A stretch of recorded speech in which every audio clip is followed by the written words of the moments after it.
The ship landed with a low hiss as the dust of planet Zarellan curled in the air.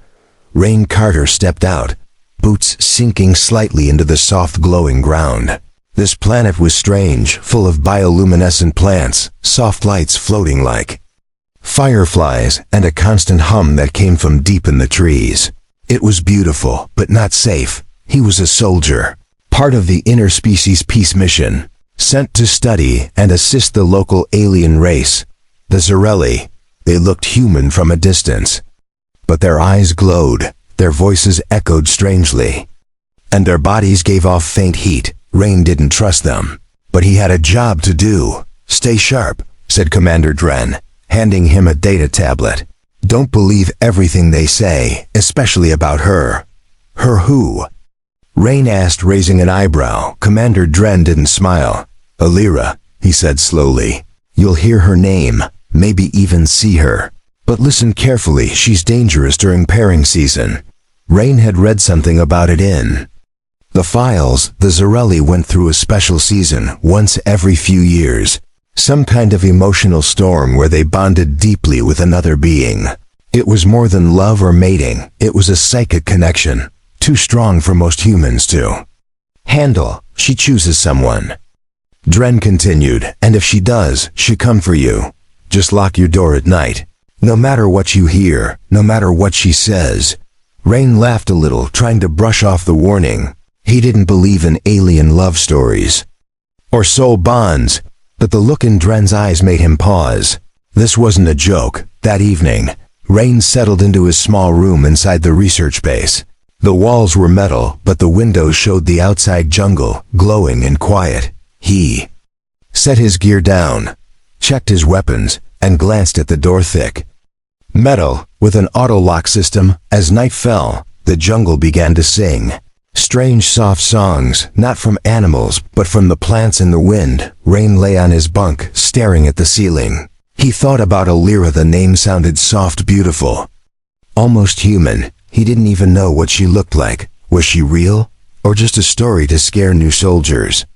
He turned off the light and let the sound of the jungle lull him to sleep.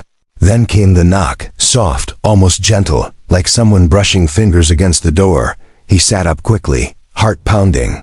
The knock came again, a little louder, slow, and rhythmic. Rain stood and walked to the door, staring at it like it might open on its own. He remembered Dren's warning. Don't open, don't talk, just ignore it. But what if someone needed help?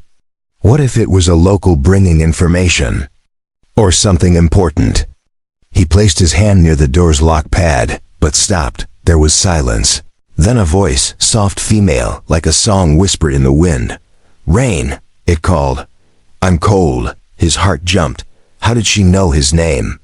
He backed away from the door, unsure what to do. The voice didn't come again, and after a while, the jungle sounds returned. Maybe he had imagined it. He checked the lock, but before going to bed again, he got distracted by a report he had to send. Tired, he forgot to press the final lock command. The door was closed, but not secured. Rain lay back down, eyes heavy, brain foggy. Outside, the jungle lights flickered, and somewhere not far, a faint shape moved between the trees. The door made a soft click sound, barely noticeable, and slowly, very slowly, it opened. Rain didn't wake up, but something entered the room, quiet as breath. It stood beside him for a moment, watching him sleep. Its eyes glowed faint blue, and its skin shimmered like moonlight on water. It leaned closer, placing a soft hand near his head. A quiet hum filled the room, a feeling of warmth and ice at the same time. Then it stepped back, silent as a shadow. The door closed again, but it did not lock. Rain slept peacefully, unaware that something had changed inside him. He didn't see the white mark now glowing faintly on his wrist. He didn't hear the last whisper, barely audible in the night. "You are chosen." Rain woke up before the alarm, heart racing, breath uneven. He didn't know why, but something felt wrong. The air in the room was colder, thicker, like it had been touched. And the silence was too perfect, like even the jungle outside was holding its breath. He sat up slowly, rubbing his temples. His head ached, not from sleep, but from something deeper. Like a dream he couldn't remember. He looked around the room, and that's when he noticed it. His data tablet had moved, not much, just a few inches. But Rain was careful, always organized. He never left things out of place. The weapon case was slightly open, just a crack in the door. It was closed. But the lock indicator was red, not locked. Rain stood slowly, eyes scanning every corner. Everything looked normal, but felt off. He noticed something on the table, a single feather, pure white, glowing faintly at the edges. He hadn't seen it last night. He reached out to touch it, but stopped. The feather pulsed gently, like it was alive. Suddenly, he heard it again. That voice, soft and close, though no one was there. "Rain," it whispered. Inside his head, not in the room. "You left the door open." He spun around, pulse jumping. No one was there. The room was empty, and yet something remained. A scent in the air, like rain and flowers, warmth in the corner of the room. Like someone had just been standing there. Rain grabbed his communicator and tried to call the base. But there was static, a strange buzzing that didn't stop. The lights flickered, just for a second, then returned to normal. He opened the door and checked the hallway. No one.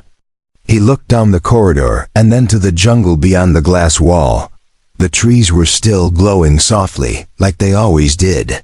But he felt watched.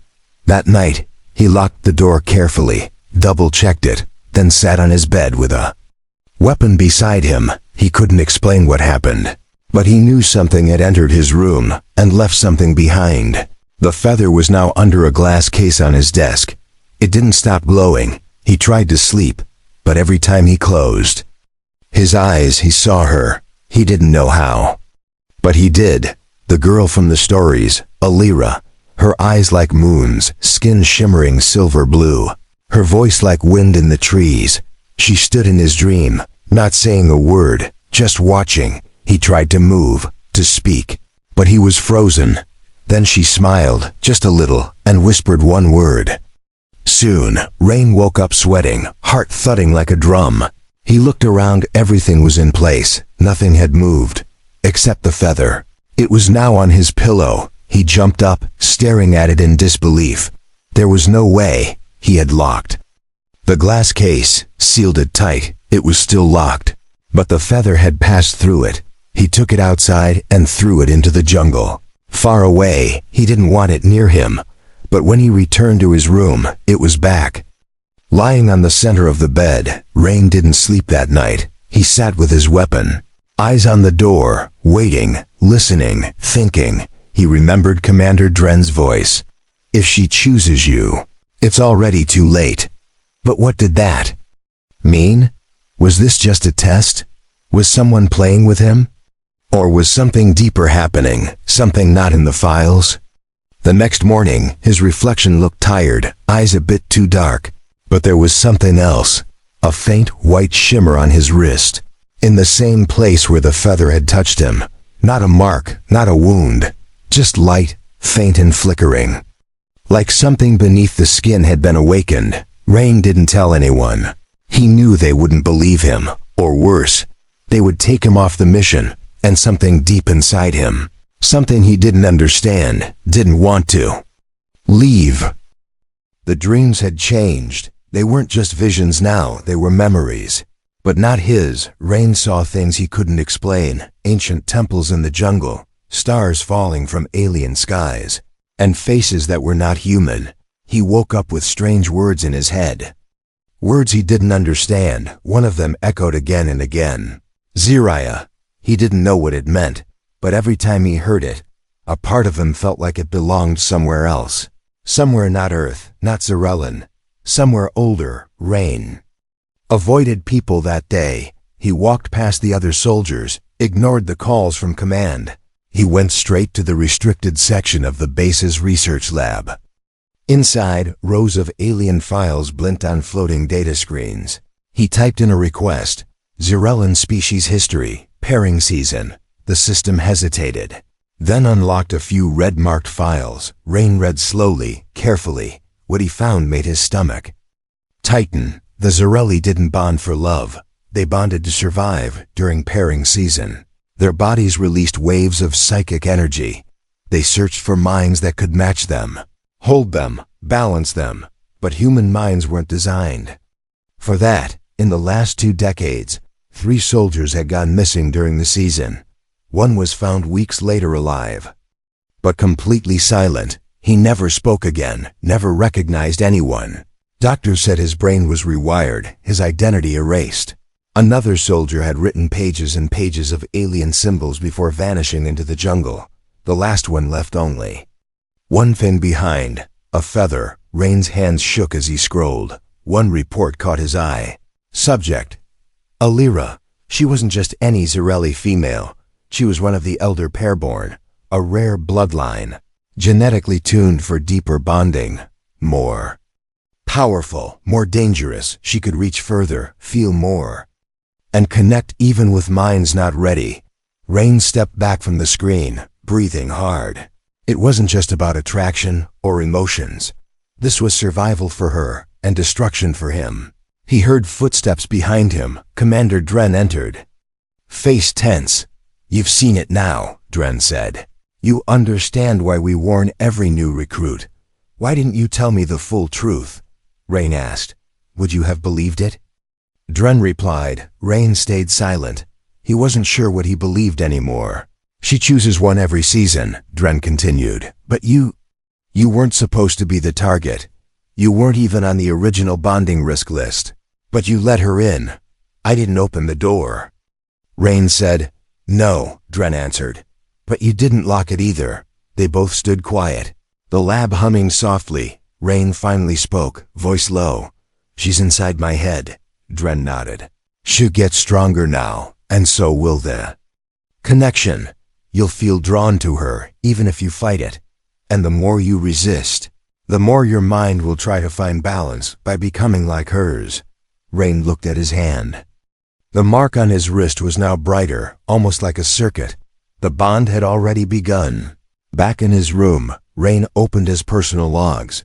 He tried to record a message, something, anything, but the words felt wrong, like they didn't belong to him anymore. He looked in the mirror, and for the first time, he didn't recognize his own eyes. There was a faint glow now, a soft flicker in the iris. The feather still lay on the desk. Glowing gently, he picked it up, holding it tightly. And for a moment, the room vanished.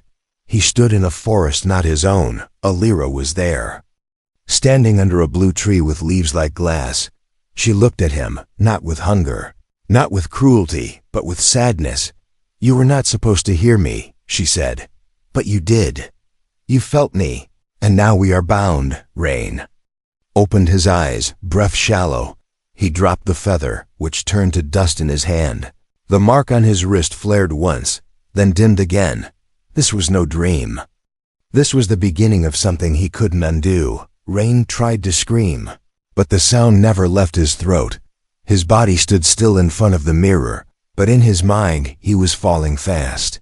Falling through light, through memories, through thoughts that didn't belong to him. Alira wasn't just in his head now.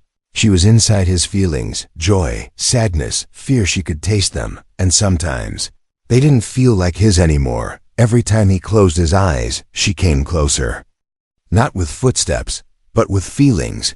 He would feel a warmth behind his chest, like someone placing their hand on his heart. Then he'd hear her voice, quiet, soft, inside his thoughts. "You are not alone anymore." That morning, he woke up outside, lying on the jungle floor. Barefoot, no gear. The base was 100 meters away. The door he had locked from the inside was still closed, untouched. But somehow he had walked through it, or been pulled. Rain checked the cameras, but the files were corrupted. Just black static at 3:17 a.m. The exact time he remembered her whispering again. "Come to me." He went to the medical bay, trying to explain what was happening. But the words sounded crazy even to him, so he stayed quiet, let the doctor scan his vitals. Heart rate elevated, brainwave patterns irregular. The screen showed strange pulses, 2 patterns, not one. The doctor frowned, but said nothing. Rain returned to his quarters and turned off all lights. He sat on the floor, breathing slowly, trying to separate what was real from what wasn't. He didn't want her in his mind, but part of him did. He felt peace when she whispered, even though it scared him. That night, she didn't wait for him to sleep. She came to him while he was awake, not fully there, not fully gone, a shimmer in the air, a voice without a mouth. "I don't want to hurt you," she said, "but we are linked now. The more you fight, the deeper I go." Rain backed away, fists tight. "What do you want from me?" he asked. Alira didn't answer right away. Then she said, "I want to know if you are strong enough to survive me." The lights in the room flickered.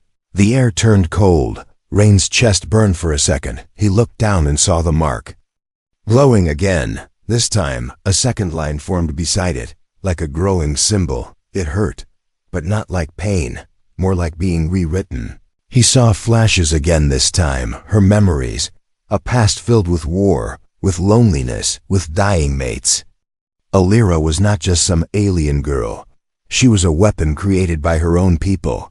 Pairborns were not lovers, they were anchors. And Rain, by opening that door, had let himself become one. The jungle called to him. Every night now, he would wake up closer to its edge, sometimes with dirt on his hands, sometimes with symbols carved into the trees, all in that same language. Zariah, the bond wasn't just pulling him toward her, it was pulling her into him. His eyes glowed faintly at night. His skin grew warmer, his senses sharper. He began understanding things he never learned, like the meaning of alien symbols, or how the jungle's rhythm spoke. Rain stopped writing logs. He stopped talking to others, not because he couldn't, but because he didn't know who he was talking as. The next time she came, she was almost real. Her outline visible, glowing silver. She sat beside him without touching him. "You're changing," she whispered. "You're becoming what I need." "I don't want to be that," Rain said quietly. Alira's face softened. "No one ever does," she replied. "But some of you survive it." Then she vanished again, leaving only heat where she had been and a single breath inside his chest that wasn't his. He woke up with blood on his hands, not his. The red wasn't deep, just a smear on his palm, as if he had touched something wounded, something alive. But there was no wound on him, no pain, only silence. Rain stood slowly, heart beating in his throat. His shirt was damp with sweat, and his boots were covered in fine green dust, jungle dust. He looked around the room, but it wasn't his room. He was in the forest again, alone, no gear, no comms, no trail to follow back. Just trees that whispered when the wind passed. He took a breath and turned. Alira was there, watching him. She wasn't glowing like before. Her body was solid now, skin pale blue, hair falling like silk around her shoulders. But her eyes held something ancient, something not meant for humans to see. "You walked here in your sleep," she said, voice soft but steady. "I didn't bring you, you came." Rain felt the mark on his wrist burn again. The lines had grown, twisting like roots, climbing toward his elbow. "I don't remember," he said. "That's how it starts," she replied. He tried to step back, but his legs felt weak. His body didn't hurt, but it felt different. Lighter, stronger, not fully human anymore. She raised her hand, not touching him, just hovering near his chest. The air between them hummed, like the energy of a storm trapped inside a whisper. Then his mind opened, wide and sudden. And he saw it, her world, her loneliness, her purpose. Alira had been created to bond, not out of love, but necessity. Her people survived through psychic anchors, shared emotion, shared identity. But when they began bonding with humans, the results were dangerous. Some humans died, some changed. One became like her. Rain stumbled back, breaking the connection. His head spun, nose bleeding slightly. "You're taking over me," he whispered. "No," she said gently. "You're becoming what you've hidden from yourself." Back at the base, alarms were sounding. His body had been missing for 7 hours. They thought he was dead. When he returned, walking through the jungle like a ghost, the soldiers froze. He looked like Rain. But his eyes had changed, glowing faint white under sunlight. His voice carried a second echo, and when he passed near electronics, they flickered. Commander Dren pulled him aside, staring at him like he was seeing a stranger. "What did she do to you?" he asked. Rain didn't answer, because he didn't fully know that night. He locked himself in the isolation chamber, a reinforced room made for psychic experiments. He stared into the mirror as monitors tracked his vitals. The mark had now reached his shoulder, glowing even through his shirt. Every beat of his heart felt like it came with a whisper, not his own. And in the mirror, Alira appeared behind him, not in the room, but inside the reflection. "Soon," she said, "your mind will no longer push me away. You'll understand when we complete the bond." "What happens then?" Rain asked. "Do I disappear?" She paused. "No," she said. "You become more." The lights cut out. The cameras fried inside the chamber. Rain closed his eyes and accepted the next pull. The transformation was not violent, but it was not peaceful either. It was like falling in love with someone who also lived inside your bones.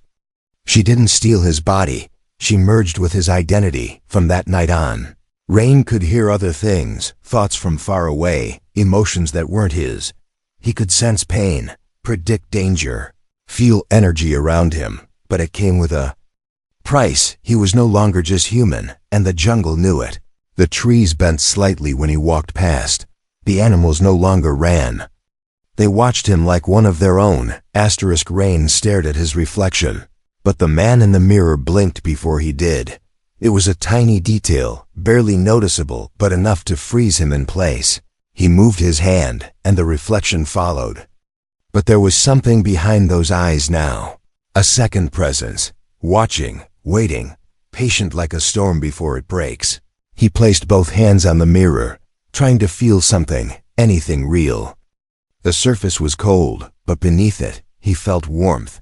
Not from the glass, but from her. Illyra's presence had grown. She no longer came in whispers. Now she spoke when she wanted, answered when he thought. And sometimes he didn't know which thoughts were his. He went to the med bay alone, asked for a neural scan, pretending it was routine. The results came back broken, like a puzzle where the pieces no longer fit. 2 identities detected, the system said. Cognitive overlap increasing. Rain didn't tell anyone. He just smiled weakly and walked away. Inside he was screaming, but outside he was calm, her calm. At night, he tried to write a message to Earth. A report, a warning, something. But the moment he picked up the pen, his hand froze, not paralyzed, just unwilling, as if writing against her would be a betrayal. And something in him didn't want to betray her. That scared him more than anything, so he did the only thing he could think of. He broke into the restricted lab and accessed Project Zero files. They were hidden, locked, erased from public logs. But he found them, because now the system responded to him. His presence triggered old codes, Zarelli codes. She was helping him, even when he didn't ask. The truth was worse than he imagined. Project Zero wasn't about studying Zarelli bonding. It was about using it, weaponizing it. The military had once tried to create their own pairborn hybrid. They had failed, but now Rain was becoming what they couldn't control. He felt sick. This wasn't just a personal bond, it was a tether between species. If he gave in completely, the humans might lose control of him forever. And Alira. He didn't know if she was guiding him out of love or design. The next day, he injected himself with a neural stabilizer, a powerful drug that could suppress psychic connections. It burned through his veins like fire. He collapsed, screaming, visions cracking like broken glass in his mind. Alira cried out inside him, not with anger, but pain, real pain. "You're killing us," she said, but Rain kept going. Fighting, shaking, bleeding from the nose and ears, and then silence for the first time in weeks. She was gone. No whispers, no warmth, no flicker of thought, just his mind, alone. Broken, but his. He rested for hours, unconscious on the lab floor. When he woke up, he felt hollow, lighter but empty. And then he heard it, not in his mind, but through the hallway speakers. A scream not human, not animal.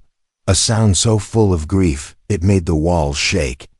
He stumbled out, grabbing the wall. Emergency lights blinked red. The jungle outside was moving, trees thrashing, lights flaring, animals fleeing. She was out there, and now she was hurting. Rain had pulled away, and it had wounded her. For a moment he felt guilt, but then he felt something else. A second wave of energy rising, not soft, not emotional, but violent. She was coming. Not to take him back, but to survive. He looked at his reflection again. This time, there was no blink, no delay, just his own broken stare, but deep in his chest. The mark flared again, dim now, but still there, still alive. He whispered to himself, "This isn't over," and neither of them knew what he would choose next, to resist or return.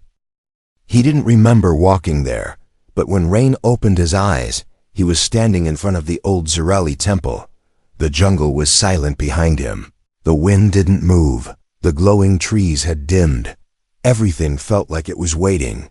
The door was carved from stone, pulsing faintly like a heartbeat.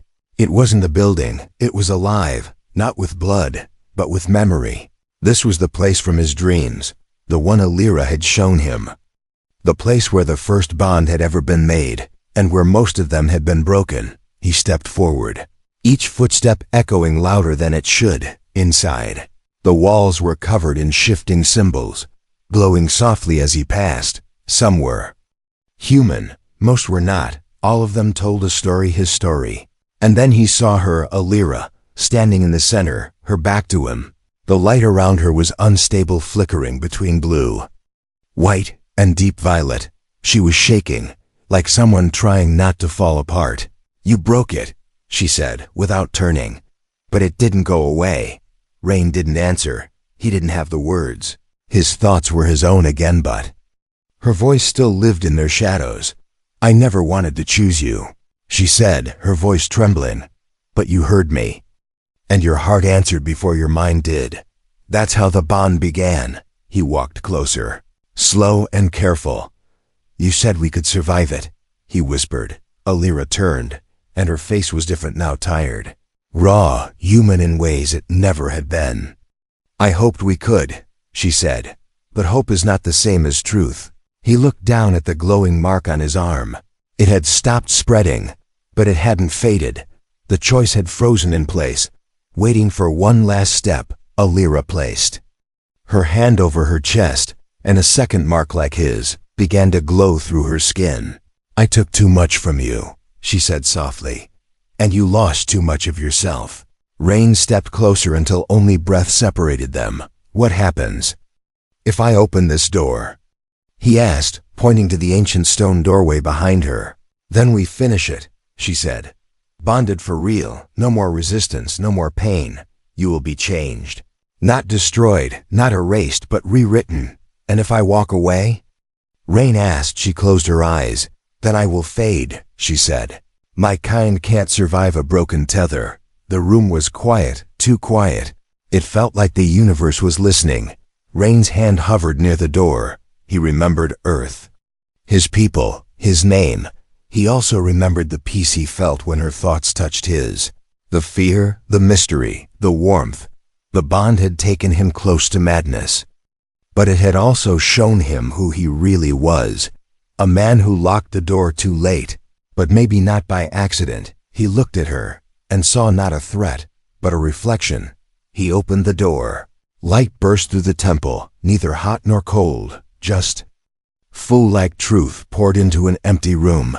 Their marks pulsed together, then merged. One glow, one thought, one choice. He stepped through, and the door vanished behind him. The jungle exhaled. The stars shifted, and the voice that once whispered from outside now whispered from within. "You are not just chosen," she said. "You chose." Back. They weren't human and Zarelli anymore. They were something new, born from a broken rule, kept alive by an open door. And somewhere, far away on a quiet night, a new feather drifted through Earth's sky, soft, glowing, and waiting for someone else who might forget to lock their door.